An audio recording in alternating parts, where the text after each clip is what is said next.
अस्सलामुअलैकुम नाजरीन हजरात।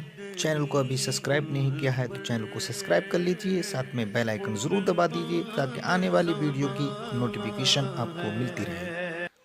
अल्लाह ने फरमाया मुझे भी तीन चीजें पसंद है।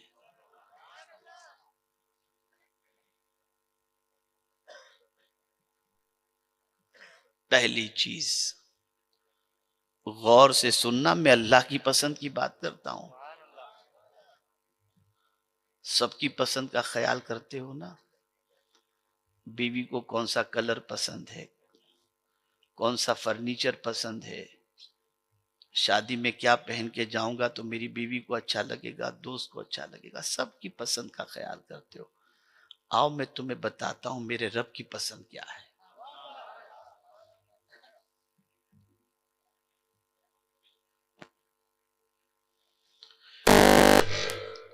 और मैं ये समझता हूं कि अल्लाह की पसंद का ख्याल रखा ही नहीं गया।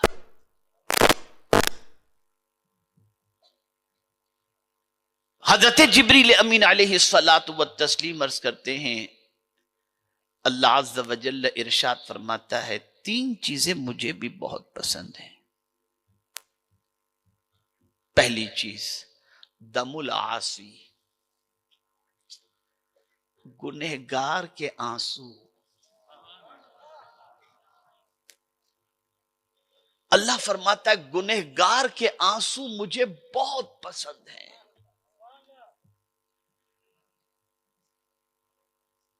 गुनहगार जब रोता है तो उसकी आंखों के आंसू अल्लाह को बहुत अच्छे लगते हैं। और आप नहीं जानते कि गुनहगार के आंसू का मकाम क्या है। हजरत अबू हुरैरा रदी अल्लाह तआला अन्हु रोते थे ना, तो आंसू को लेकर चेहरे पे, हाथ पे, सब जगह मल लेते थे। किसी ने पूछा, अबू हुरैरा ऐसा क्यों करते हो? तो अर्ज करते थे, हुजूर ने फरमाया है कि जो शख्स अल्लाह की मोहब्बत में, अल्लाह के डर में, गुनाहों से नादिम होकर आंख से आंसू बहाए, वो आंसू जिस्म के जिस हिस्से पर पहुंचेंगे उस हिस्से को जहन्नम की आग नहीं जला सकती।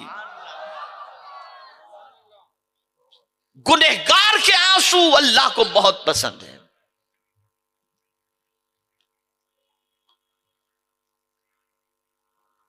जब बंदा कोई अपने गुनाहों से नादिम होकर, शर्मिंदा होकर आंसू बहाता है, रोता है, गिरयोजारी करता है, मौला मुझे माफ फरमा दे, मौला मुझ पर करम की नजर फरमा दे, तो मौला फरिश्तों में फरमाता है, ये बंदा जानता है कि मैं माफ करने वाला हूं, तभी तो माफी मांगता है ना। फरिश्तों गवाह हो जाओ, मैंने माफ कर दिया।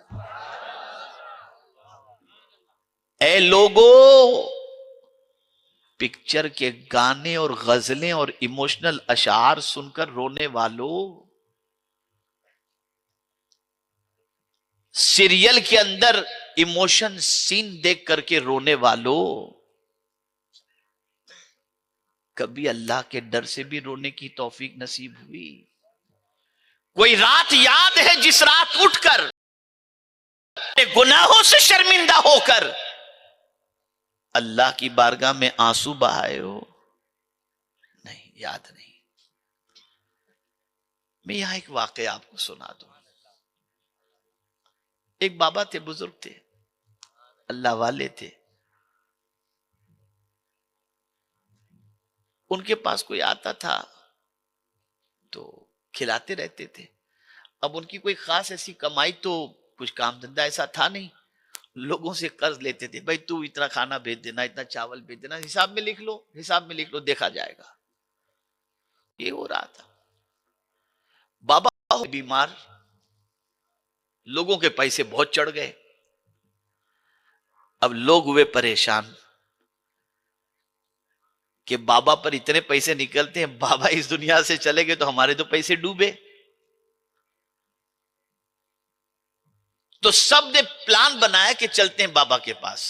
सब पहुंचे बाबा के पास। बहुत गौर से सुनिएगा। बाबा के पास पहुंचे, बाबा कैसे हैं आप? बाबा मेरा इतना पैसा निकलता है। दूसरा बोलता है मेरा इतना निकलता है। तीसरा बोलता है मेरा इतना निकलता है। बाबा ने कहा बैठो बैठो बैठो बैठो बैठो। सबको बिठा दिया, सब बैठ गए। थोड़ी देर के अंदर एक गली में लड्डू बेचने वाले एक बच्चे की आवाज आई, लड्डू ले लो, लड्डू ले लो, आवाज लगाने लगा। बाबा ने कहा जरा उसको लेके आओ। अब वो बेचारा सुबह सुबह का वक्त सब भर के लेके निकला था, वो जो है भागता हुआ आया। बाबा ने कहा सबको खिला दे। अब वो सोचा चलो यार मुझे तो आज एक एक करके बेचने की छुट्टी हो गई, सबको खिला दूंगा, एक ही टाइम में सब बिक जाएगा, मेरी माँ भी खुश हो जाएगी।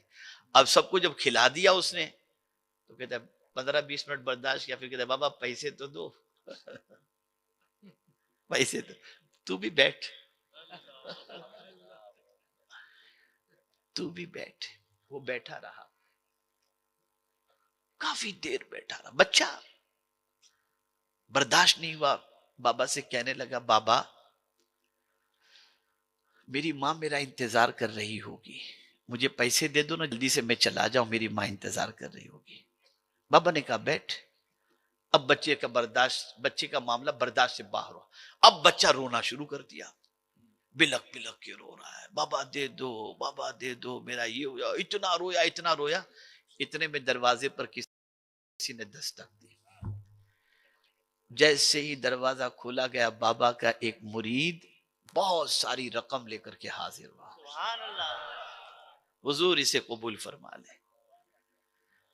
लिया कि तुम्हारा कितना निकलता है, तुम्हारा सबको बांटा, बच्चे को भी बांट दिया।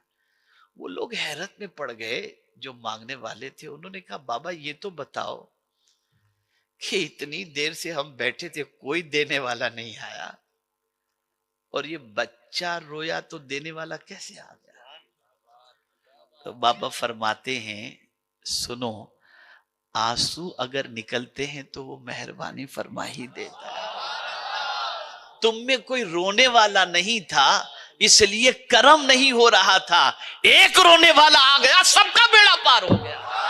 ये यानी अगर कोई बेकरार है, लाचार है, मजबूर है, जब वो मुझसे दुआ करता है तो उसका दुआ करना मुझे बहुत पसंद है।